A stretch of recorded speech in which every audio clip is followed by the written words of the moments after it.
পৰা দিনজোৰা কাৰ্যসূচীৰে কেইবাটাও অনুষ্ঠানত অংশগ্ৰহণ কৰিলো, কেইবাটাও বক্স মিটিং কৰিলো, ৰাইজৰ লগত মত বিনিময় কৰিছো, মহিলাসকলৰ লগত মত বিনিময় কৰিছো, তেখেতসকলৰ সমস্যাসমূহ বুজিছো। গতিকে শেষত আহি আজি দিনজোৰা কাৰ্যসূচীৰ পিছত আজি সন্ধিয়া এখন বৃহৎ যোগদান কাৰ্যসূচী আছিলে।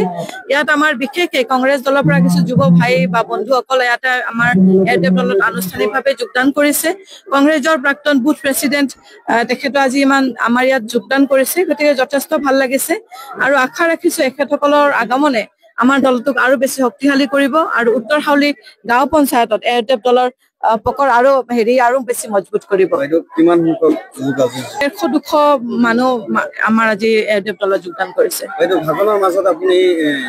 সেয়া কথা সকলোৱে গম পায়, চোৰ বুথ চোৰ কোন, গতিকে সেই কথা সকলো ৰাইজে গম পায়। মই হয়তো ইয়াত বহলাই নকলে হ'ব। চোৰ বা কেম্পেচাৰ বুলিলে কাক বুজায় সেই কথা সাধাৰণ ৰাইজে সকলোৱে গমেই পায়।